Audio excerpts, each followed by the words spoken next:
देखिए, जब ये पैलियोजोइक एरा खत्म हो रहा था उसी समय एक बहुत बड़ा प्रलय आता है पृथ्वी पर। इतना बड़ा प्रलय कि इस प्रलय में लगभग 96% एनिमल जो उस समय जीवित थे वो पूरी तरीके से खत्म हो गए। उनका नामो निशान पृथ्वी पर से खत्म हो गया था। ये लगभग आज से 25 करोड़ साल पुरानी बात है। 28 करोड़ साल जब इस फेनेरोजोइक यौन के बीच जाते हैं, यानी ये जो पैलियोजोइक एरा है वो जब खत्म होता है, तब शुरू होता है मीजोजोइक एरा, जिस एरा में धीरे धीरे डायनासोर्स का जन्म होता है। ये जो मीजोजोइक एरा है ये भी लगभग 18 से 19 करोड़ साल तक चला था। कोई मामूली बात नहीं है। इसीलिए इस इतने लंबे 18 करोड़ साल के इतिहास को समझने के लिए हमें इसे फर्दर 3 भागों में बांटना पड़ेगा। पहला पीरियड इसका है ट्रायसिक पीरियड, दूसरा है इसका जुरासिक पीरियड और तीसरा पीरियड है इसका क्रिटेशियस पीरियड। आज इस वीडियो में हम क्या काम करते हैं, मीजोजोइक एरा के इस ट्रायसिक पीरियड को थोड़ा सा जान लेते हैं।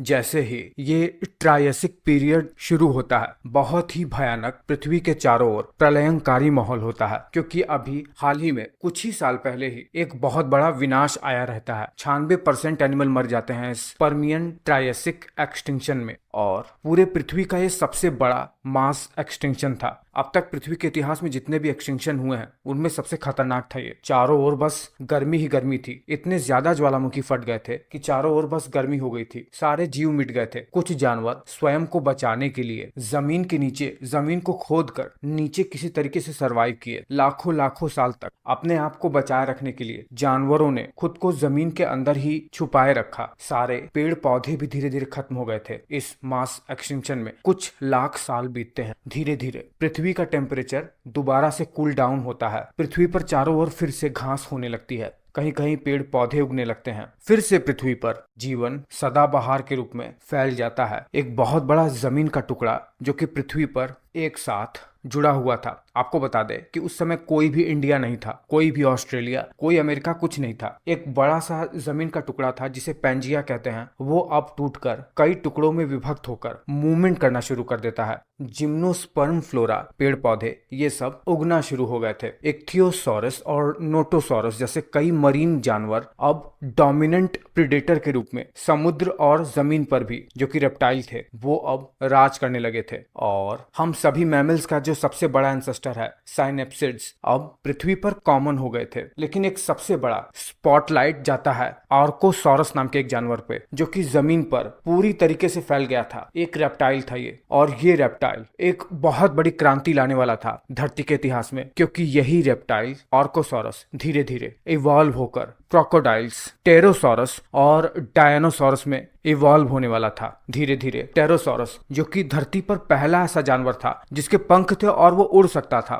वो इवॉल्व हो गए। पर अभी भी धीरे धीरे इस जानवर का एक अलग ही स्पीशीज डेवलप होने ही वाला था। और जब ये ट्रायसिक पीरियड खत्म होने ही वाला था, ये आर्कोसॉरस अब एक ट्रू डायनासोर्स का रूप लेना शुरू कर दिए थे। अर्ली डायनासोर्स जो कि कई तरीके के रूप में डाइवर्सिफाई हो चुके थे। एक था हेरेरोसॉरस, एक था इयोरैप्टर और एक था स्टारिकोसॉरस। ये सब एक बाइपेडल डायनासोर थे जो कि धीरे धीरे उस डायनासोर्स का रूप लेने वाले थे जिनको हम फिल्मों में देखते हैं, या जिनके बहुत ही बड़े बड़े फॉसिल्स मिले हैं दुनिया के वॉरियस कॉन्टिनेंट्स में। कुछ हर्बीवोरस थे तो कुछ लंबी सी गर्दन वाले घास फूस खाने वाले डायनासोर्स थे। अलग अलग जियोग्राफिक लोकेशन में रहने के कारण से तरह तरह के डायनासोर्स अब इवॉल्व हो चुके थे। धरती ने पहली बार डायनासोर्स के आगमन को विटनेस किया, लेकिन प्रकृति को बहुत ज्यादा दिन तक ये सब चीजें रास नहीं आई। और जैसे ही ट्रायसिक पीरियड खत्म होने ही वाला था, वैसे ही एक बहुत बड़ा मास एक्सटिंक्शन फिर होता है। फिर से पृथ्वी पर 70% एनिमल जो कि मौजूद थे उस समय, वो पूरी तरीके से विलुप्त हो चुके थे। क्या हुआ, कैसे हुआ, कुछ ढंग से नहीं पता है, लेकिन फिर से वैज्ञानिकों का यही कहना है कि बहुत बड़ा ज्वालामुखी विस्फोट हुआ होगा, क्योंकि उस समय धरती के जो प्लेट्स हैं वो लगातार मूवमेंट कर ही रहे थे, टकरा रहे थे, तो कहीं स्प्लिट हो रहे थे। पर ऐसा नहीं है कि सारे जानवर इसमें खत्म हो गए थे। बहुत से अपने आप को बचा ले गए, वही सर्वाइवल का टेक्निक अपनाकर, कहीं छुपकर, खुद को बचाकर, खुद को प्रकृति के अनुसार अडेप्ट करके। एक रिकैप लेते हैं आज से 25 करोड़ साल पहले जब ट्रायसिक एरा की शुरुआत हुई थी। उस समय एक बहुत ही स्पेशल जानवर जिसे कहते थे आर्कोसॉर्स, वो डायनासोर्स में तब्दील हो गए थे। कुछ शाकाहारी डायनासोर्स में तो कुछ मांसाहारी डायनासोर्स में। एक उड़ने वाला टेरोसॉरस भी इन्हीं से ही इवॉल्व हुआ था और मगरमच्छ के पूर्वज भी इन्हीं से ही इवॉल्व हुए थे। हमारे पूर्वज जो कि मैमल्स थे, साइनेप्सिड्स, वो अपने आप को इस तरीके से इवॉल्व कर लिए थे। बिल्कुल छोटे से जमीन के अंदर रहते थे वो, उन्हें मैमिलियो फॉर्म के नाम से जानते थे। उस समय ये सब हो चुका था। लेकिन क्या था ना, आज से 20 करोड़ साल पहले हमारे जमीन के टुकड़े में भी बहुत सारे हलचल हो रहे थे। पहले केवल एक ही जमीन का टुकड़ा था, आज से 20-25 करोड़ साल पहले, जिसका नाम था पैंजिया। उस बड़े से जमीन के टुकड़े में बहुत सारा हलचल हुआ। ऐसा हलचल हुआ, स्प्लिट होने लगे उसमें, कि इतना भयानक वॉल्केनिक एक्टिविटी हुआ पृथ्वी पर कि उस समय जितने भी डायनासोर्स जो इवॉल्व हुए थे, शाकाहारी मांसाहारी कुछ भी, उनमें से 80% जानवर तो विलुप्त हो गए थे। जैसे ही विलुप्ति हुई इन सब जीव का, बहुत बड़ा मास एक्सटिंक्शन फिर होता है। उसके बाद शुरू हो जाता है पृथ्वी पर वो एरा जिसमें डायनासोर्स ने पूरे पृथ्वी भर में उपद्रव मचा रखा था। जी हाँ, जिनके नाम पर आपने बहुत सारी फिल्में भी देख रखी हैं। नाम है उसका जुरासिक पीरियड। जब पृथ्वी पर जुरासिक पीरियड की शुरुआत होती है, तब तक जो पिछले डायनासोर्स इवॉल्व हुए थे, उनमें से केवल थेरोपॉड्स जो कि मांसाहारी थे और सौरोपॉड्स जो कि शाकाहारी थे और उड़ने वाले टेरोसॉर्स और डायनासोरियन आर्कोसॉर्स, बस वही जीवित थे डायनासोर्स की फैमिली में। और मैमल्स में हमारे चूहे जैसे छोटे से दिखने वाले मैमिलियो फॉर्म तो जीवित थे ही। अब इन्हीं सब कुछ बचे हुए जीवों से पृथ्वी पर दोबारा से जीवन शुरू होने वाला था। जैसे ही जुरासिक पीरियड की शुरुआत होती है, पृथ्वी पर ऑक्सीजन की मात्रा बहुत कम होती है उस समय। इसलिए सारे जीव खुद को इस तरीके से इवॉल्व कर लेते हैं अपने सर्वाइवल के लिए कि उन्हें कम से कम ऑक्सीजन में अपना काम चलाना पड़े। छोटा सा शरीर हो गया था सबका, ताकि कम से कम भोजन, कम से कम ऑक्सीजन में अपना गुजारा कर सके। ये जो मांसाहारी थेरोपॉड्स थे, उन्होंने स्वयं को डायलोफोसॉरस, जो कि एक बहुत ही खतरनाक डायनासोर थे उस जमाने के, छोटे से ही थे, बहुत ज्यादा छोटे नहीं थे, पर इतने बड़े थे कि सामने वाले को अपने प्रेजेंस मात्र से ही डरा दे। इनके गले से एक बहुत ही जहरीला तत्व निकलता था, किसी के भी ऊपर उगल कर ये उसे अधमरा करके बहुत ही बुरी तरीके से खाते थे। और ये कोइलोफाइसिस, ये तो और भी खतरनाक था। इसके दांत इतने पैने थे कि किसी भी शाकाहारी जानवर के तो ये हड्डी भी चबा जाता था। और ये सौरोपॉड्स एक वोल्केनोडॉन नाम के डायनासोर्स में इवॉल्व हो गए थे। ये उस समय भी घास फूस और प्लांट्स ही खाते थे, इसीलिए बड़े ही प्यारे से थे। लेकिन हमारे जो पूर्वज थे मैमल्स, उन्होंने अपने आप में एवोल्यूशन करना बहुत ही ज्यादा जरूरी समझ लिया था। कुछ मिलियन साल बाद चारों ओर पृथ्वी पर पेड़ पौधे घास दोबारा से हो गए थे। मैमल्स को अपना पेट भरना ही था, घास फूस खाना ही था, तो उनको अब यही कारण रहा कि धीरे धीरे इन टेरोसॉर्स की संख्या कम होने लगी और ये कुछ मिलियन साल बाद इसी जुरासिक पीरियड में ही एक्सटिंक्ट भी हो गए। लेकिन क्या है ना, पृथ्वी को जन्मे करोड़ों करोड़ों साल हो चुके हैं, इनफैक्ट अरबों अरबों साल हो चुके हैं। पृथ्वी सूर्य के चारों ओर जो चक्कर लगाती है, उसमें उसका ऑर्बिटल शेप भी बदलता रहता है पीरियड्स में। जुरासिक पीरियड में एक टाइम ऐसा आता है जब पृथ्वी पर सूरज की लाइट मात्र 70 to 75% ही पड़ रहा था। ऐसे कंडीशन में पोलर रीजन में बहुत ज्यादा बर्फ जमने लगती है। ऐसे कंडीशन में जो जीव, चाहे वो डायनासोर्स हो चाहे मैमल्स के पूर्वज हो, वो जो भी ऐसे एरिया में थे, उन्होंने खुद को उसी वातावरण के अनुसार इवॉल्व करना शुरू कर दिया था। डायनासोर्स इतने ठंडे वातावरण में खुद को सरवाइव करने के लिए नए नए टैक्टिक्स अपनाना शुरू कर दिए थे। जैसे ये कोइलोफाइसिस डायनासोर है, इसने खुद को ठंडे वातावरण में इवॉल्व करने के लिए अपने ऊपर पंखों को उगाना शुरू कर दिया था। धीरे धीरे इनमें ऐसे स्ट्रक्चर डेवलप होने लगे जो इनके बॉडी के हीट को बचाए भी रखे, प्लस ये उड़ भी सकें। और धीरे धीरे यही डायनासोर्स कोइलोफाइसिस दुनिया में पहले ऐसे जीव बने जो उड़ सकते थे। दुनिया में पहले ऐसे जीव बने जो आज मॉडर्न बर्ड का रूप लेने वाले थे। जितने भी कौवे, तोते जितने भी हैं, वो डायरेक्टली इनडायरेक्टली कोइलोफाइसिस से जुड़े हुए हैं। मैमल्स जो छोटे से चूहे के रूप में थे, वो अब अपने ऊपर फर को डेवलप करना शुरू कर दिए थे ताकि वो ठंड से बच सके, खासतौर से जो ठंडे इलाके में थे। पर जहाँ पर हरियाली थी इक्वेटर वाले रीजन में, वहां पर अब पेड़ पौधे बहुत ज्यादा उग गए थे, लंबे लंबे ट्रीज हो गए थे। इसीलिए जो शाकाहारी सौरोपॉड्स थे, उन्होंने खुद में और एवोल्यूशन किया और वो और भी बड़े बड़े डायनासोर्स में अब इवॉल्व होने लगे। इतने बड़े कि 8 9 मीटर तक लंबे डायनासोर्स अब उस एरा में डेवलप होने लगे थे। जुरासिक एरा के अंत आते आते पृथ्वी पर इतना ज्यादा डाइवर्स लाइफ हो गया था। पृथ्वी पर पहली बार फ्लावरिंग प्लांट आ गए थे। पृथ्वी पर उड़ने वाले जीव थे, पक्षियां थी, एम्फीबियंस थे, रेप्टाइल्स थे, मैमल्स भी थे, सब कुछ था। पहली बार पृथ्वी इतना डाइवर्स लाइफ देख रही थी। पर नेचर को बहुत ज्यादा दिन तक ये सब चीजें अगेन रास नहीं आई और एक बार फिर से पृथ्वी पर मास एक्सटिंक्शन होता है। कारण फिर से वही होता है, जियोलॉजिकल एक्टिविटी, और फिर से पृथ्वी पर मैक्सिमम जीव विलुप्त हो जाते हैं। कुछ बचते हैं और वही कुछ पृथ्वी पर दोबारा से जीवन को लाएंगे और वो डायनासोर्स को भी लाएंगे जिसे कहते थे टीरेक्स। मुझे लगता है अगर किसी भी साधारण व्यक्ति के मन में डायनासोर शब्द को डाला जाए तो उसके मन में इसी टीरेक्स का ही छवि आता है। टीरेक्स भी आने वाला है दोस्तों। इस क्रिटेशियस पीरियड में 201 मिलियन साल से लेकर 145 मिलियन साल तक ये जुरासिक पीरियड चलता है और इस मास एक्सटिंक्शन के साथ खत्म हो जाता है और चालू हो जाता है क्रिटेशियस पीरियड। जब क्रिटेशियस पीरियड शुरू हुआ ही होता है उस समय पृथ्वी पर ज्वालामुखी एक्टिविटी के कारण से चारों ओर बस कार्बन ही कार्बन फैला हुआ था, कार्बन डाइऑक्साइड की गैसेस, और पृथ्वी का वातावरण बहुत ज्यादा गर्म था। इस गर्म वातावरण को ठंडा होने में लाखों साल लग गए। इसी बीच जो बचे कुचे जानवर थे उनको सरवाइव करने में बहुत ज्यादा दिक्कत होने लगी। इस गर्म वातावरण में खुद को सरवाइव करने के लिए मैमल्स जो बचे हुए थे उन्होंने खुद को ऐसे इवॉल्व कर लिया कि वो अंडे देने की जगह अब इमेच्योर बेबी को जन्म देने लगे और बाहर से उन्हें फीड करने लगे ताकि उन्हें कम से कम एनर्जी वेस्ट करनी पड़े, क्योंकि उस समय पेड़ पौधों से लेकर जानवर बहुत चीजें विलुप्त हो गई थी। पहली बार पृथ्वी पर मैमल्स ने खुद को ऐसा इवॉल्व किया कि वो अपने पेट पर एक पाउच डेवलप कर लिए थे जिसमें वो अपने बेबी को रखते थे।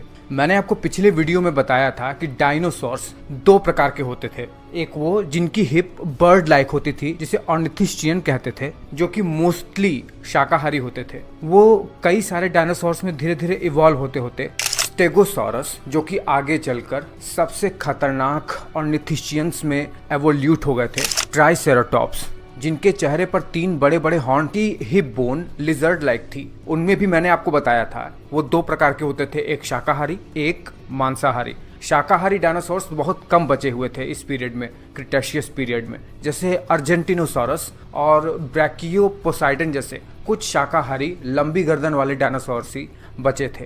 पर जो मांसाहारी थेरोपॉड्स थे उनमें बहुत कुछ बदलाव होने वाला था इस पीरियड में। सबसे खतरनाक मेगैलोसॉरस अब अपने अंदर एवोल्यूशन करके खुद को इस गर्म वातावरण में सरवाइव करने के लिए स्वयं को स्पाइनोसॉरस में एवोल्यूट कर लेता है, जो अपने गले के अंदर एक पाउच जैसी संरचना को डेवलप कर लेता है, जिससे वो ज्यादा से ज्यादा ऑक्सीजन अपने इस पाउच में इकट्ठा करके फिर हायर कॉन्सेंट्रेशन के साथ फेफड़े में इस ऑक्सीजन को भेजे, जिससे ये आसानी से सरवाइव कर सके। उस समय ऑक्सीजन बहुत कम हो गया था और कार्बन डाइऑक्साइड बहुत ज्यादा हो गई थी एयर में। पर कुछ सालों बाद यही स्पाइनोसॉरस जमीन पर बहुत ज्यादा चैलेंजेस फेस करने लगा। जमीन पर उसे शिकार मिल ही नहीं रहे थे, इसीलिए ये खुद को बचाने के लिए समुद्र की तरफ रुख करता है, जहां पर बहुत सारी मछलियां इसके भोजन के लिए पर्याप्त मात्रा में थी। समुद्र में अपने आप को एवोल्यूट करने के लिए इस स्पाइनोसॉरस ने अपने दांत को इतना शार्प कर लिया कि ये एक अच्छे खासे मोटे लाइमस्टोन के पत्थर को भी चबा के चकनाचूर कर दे, इतना शार्प हो गया था। बिल्कुल मगरमच्छ की तरह दिखता था, उससे भी खतरनाक बड़ी सी पूंछ डेवलप कर लिया इसने, और साइज में इतना बड़ा हो गया कि समुद्र में उस समय राज करने वाले इक्थियोसॉरस को ये चबा चबा कर खा जाता था। और अब एवोल्यूट हुए इस स्पाइनोसॉरस को नाम दिया गया मोजासॉरस का, जो कि इतिहास में अब तक का सबसे खतरनाक समुद्र में रहने वाला कोई जीव था। वही एक दूसरे प्रकार का मांसाहारी डायनासोर जिसे कहते थे एलोसॉरस, जमीन पर उसे भी शिकार मिलने में बहुत दिक्कत होने लगी। शाकाहारी डायनासोर ऐसे एवोल्यूट हो गए थे कि उन्हें मार पाना लगभग नामुमकिन हो चुका था। इसीलिए इसने भी अपने सर्वाइवल को ध्यान में रखते हुए खुद में ऐसे चेंजेस लाए कि ये जमीन पर रेंगने वाला अब तक के इतिहास का सबसे खतरनाक डायनासोर में ये एवोल्यूट होने वाला था, जिसका नाम था टायरेनोसॉरस रेक्स, जिसे टी रेक्स के नाम से भी हम जानते हैं। फिल्मों में अधिकतम आप इसी डायनासोर को ही देखते हो। ये स्वयं को ऐसा एवोल्यूट कर लिया कि ये कुछ सबसे खतरनाक डायनासोर ट्राइसेराटॉप्स, जो अपने सींग से किसी भी बड़े जानवर को बीच से फाड़ के रख देता था, उसके प्लेट को भी ये अपने दांतों से तोड़ देता था उनके सींगों को तोड़ देता था। बट ट्राइसेराटॉप्स से लड़ना इतना आसान नहीं था, इसीलिए इन्हें भी शिकार ट्राइसेराटॉप्स जैसे जानवर का झुंड में आके करना पड़ता था। वही मैंने आपको पिछले वीडियो में बताया था कि एक प्रकार का मांसाहारी डायनासोर कोइलोफाइसिस धीरे धीरे करके पृथ्वी पर पहली बार एक पक्षी में एवोल्यूट हो गया था। मैंने आपको यह भी बताया था कि पृथ्वी पर जितने भी पक्षी हैं वो इसी डायनासोर से एवोल्यूट हुए थे, आर्कियोप्टेरिक्स। ये आर्कियोप्टेरिक्स अपने आप को सरवाइव करने के लिए, अपने शिकार को धर दबोचने के लिए इस तरीके से एवोल्यूट हो गया। इसकी चोंच इतनी ज्यादा शार्प हो गई, आंखें इतना दूर दूर तक देखने लगी, पंख भी अब धीरे धीरे एडवांस लेवल पर एवोल्यूट होने लगे थे कि ये उस समय आसमान में इतना खतरनाक था कि अपनी जान बचाने के लिए रात में बाहर निकलकर भोजन की तलाश करने वाले मैमल्स में तो इसका खौफ हो गया था। ये आर्कियोप्टेरिक्स अब वेलोसिरैप्टर नाम के एक बहुत ही खतरनाक डायनासोर में इवॉल्व हो गया था, जो कि उस समय या कहिए मिड और लास्ट क्रिटेशियस आते आते टीरेक्स के बाद सबसे खतरनाक डायनासोर था ये। तो आपने क्या क्या जान लिया? क्रिटेशियस में जमीन पर टीरेक्स का रास्ता, आसमान में वेलोसिरैप्टर का रास्ता, समुद्र में मोजासॉरस, शाकाहारी डायनासोर में ट्राइसेराटॉप्स जो कि बहुत खतरनाक था, और हम जो मैमल्स थे वो अभी भी छोटे से ही कुछ खास नहीं थे, वो पहली बार अब बच्चों को जन्म देने लगे थे। बट आज से 66 मिलियन साल पहले कुछ बहुत ही खतरनाक होने वाला था। आसमान से एक ऐसी आफत आ रही थी जो इन डायनासोर्स को और बहुत सारे जीव को पृथ्वी पर से खत्म करने वाली थी। बहुत सारे। आज से 6.6 करोड़ साल पहले, मतलब 66 मिलियन साल पहले, एक 10 किलोमीटर बड़ा मीटियोर पृथ्वी की तरफ बहुत ही तेजी से बढ़ रहा था, लगभग 70,000 किलोमीटर प्रति घंटा की रफ्तार से। ये मीटियोर कहां से आ रहा था, इसका ओरिजिन क्या है, ये आज तक तो क्लियर नहीं हो सका है, लेकिन वैज्ञानिक बताते हैं ये हमारे सौर मंडल में ही मौजूद एस्टेरॉयड बेल्ट से भी बाहर से कहीं आया था। एस्टेरॉयड बेल्ट में कहीं से टकरा गया था और साइज में छोटा हो गया, फिर ये तेजी से पृथ्वी की तरफ बढ़ने लगा। 70,000 किलोमीटर प्रति घंटा की रफ्तार से आ रहा ये मीटिरॉयड पृथ्वी के वातावरण में आता है। इसके ऊपर पृथ्वी के एटमॉस्फेयर के गैसेस इस पर फ्रिक्शन लगाना शुरू कर देते हैं, और फ्रिक्शन के कारण से ये मीटियोर एक आग का गोला बन जाता है। जब ये आग का गोला बन जाता है तो इसमें से इतनी रोशनी निकलती है कि आसपास के सभी जानवर बिल्कुल अंधे से हो जाते हैं, उन्हें कुछ दिखता ही नहीं, क्योंकि इतना ज्यादा चमक रहा होता है, सूरज के सरफेस से भी ज्यादा। 4 मिनट इसे लगते हैं अटलांटिक ओशन को पार करने में, और फिर ये मैक्सिको में मौजूद आज एक जगह है चिक्सुलूब, वहां पर जाकर टकराता है। जैसे ये पृथ्वी से टकराता है, इतना भयानक विस्फोट होता है कि अगर इसकी हम तुलना हाइड्रोजन बम से करें तो कई हाइड्रोजन बम के विस्फोट भी इसके सामने कुछ भी नहीं। टकराने के बाद आसमान में कई किलोमीटर ऊंचे पृथ्वी से मलबे आसमान में जाते हैं, और पृथ्वी पे चारों ओर बस आग ही आग होता है। आसपास जितने भी जानवर थे कई 100 किलोमीटर के रेंज में, वो सब तुरंत ही जलकर राख हो जाते हैं, और सारे के सारे पेड़ पौधे भी नष्ट हो जाते हैं। कुछ मिनटों बाद ही आसमान में ऊपर उठे मलबे अब धीरे धीरे नीचे ग्रेविटी के कारण गिरने लगते हैं, और दूर दूर तक, पृथ्वी के दूर दूर कोने तक ये गिरते हैं, जिसके कारण से जो डायनासोर्स पृथ्वी पर टहल रहे होते हैं उस इम्पैक्ट वाले रीजन से दूर भी, वो भी अब जलकर खाक होने लगते हैं इस मलबे के नीचे गिरने की वजह से। टकराने की वजह से पृथ्वी पर इतना तेज भूकंप आता है, रिक्टर स्केल पर 11 से भी ज्यादा, कि भूकंप की वजह से समुद्र में बहुत ही ऊंचे ऊंची लहरें वाली सुनामी आने लगती हैं। सुनामी की वजह से तटों पर मौजूद न जाने कितने जानवर और पेड़ पौधे विलुप्त हो जाते हैं। अभी तो बस शुरुआत ही है। इम्पैक्ट इतना तेज हुआ था कि अब पृथ्वी पर मौजूद जो भी धूल के कण थे, जो भी छोटे छोटे पार्टिकल्स थे पृथ्वी पर, वो सब अब धूल की आंधी बनकर पृथ्वी पर चारों तरफ फैलना शुरू कर दिए। भूकंप की वजह से अब ज्वालामुखी एक्टिविटी भी चालू हो जाती है, और चारों तरफ बस लावा ही लावा फैल जाता है। देखिए क्या होता है, धूल के तूफान के वजह से, जो कि 6000 किलोमीटर प्रति घंटा की रफ्तार से चल रहा था, उसके वजह से पूरा का पूरा वातावरण धूल की एक लेयर से ढक जाता है, जिसकी वजह से पृथ्वी पर सनलाइट का आना अब मुश्किल हो गया था। सनलाइट न के बराबर ही आ रही थी। कुछ दिनों तक तो पृथ्वी का तापमान 100 डिग्री सेल्सियस तक पहुंच गया था, जिसके वजह से दूर दराज के भी जो पेड़ पौधे थे, जहां पर इम्पैक्ट का कुछ खासा असर नहीं हुआ था, वहां पर भी जीवन अब नष्ट हो गया था। हाँ, लेकिन कुछ ऐसे जानवर जिनका वजन 25 किलोग्राम या 30 किलोग्राम से कम था, जिनको बहुत ज्यादा भोजन की आवश्यकता नहीं थी जीवन जीने के लिए, वो इस भयानक त्रासदी में सरवाइव कर गए, और लगभग 76% एनिमल पृथ्वी पर से इस एक्सटिंक्शन में पूरी तरीके से विलुप्त हो गए। जो धमाके में बचे भी हुए थे, उन्हें भोजन न मिल पाने के कारण से, पेड़ पौधों को नुकसान हो जाने से वो पूरी तरीके से नष्ट हो चुके थे, और धीमे धीमे करके पृथ्वी का तापमान अब कम होना शुरू होता है, धूल के बादल छटना शुरू होते हैं। अब सारे के सारे बड़े डायनासोर पृथ्वी से विलुप्त जब हो चुके थे, तब मौका मिल जाता है हमारे इस छोटे से मैमल्स को ग्रो करने का, जिससे हम मनुष्य भी एवोल्यूट होने वाले थे। हर तरीके के मैमल्स और पक्षियां ये सब अब पृथ्वी पर छाने वाले थे, और इसी के साथ ही क्रिटेशियस पीरियड का अंत होता है। साथ ही साथ मीजोजोइक एरा का भी अंत हो जाता है और शुरू हो जाता है सीनोजोइक एरा।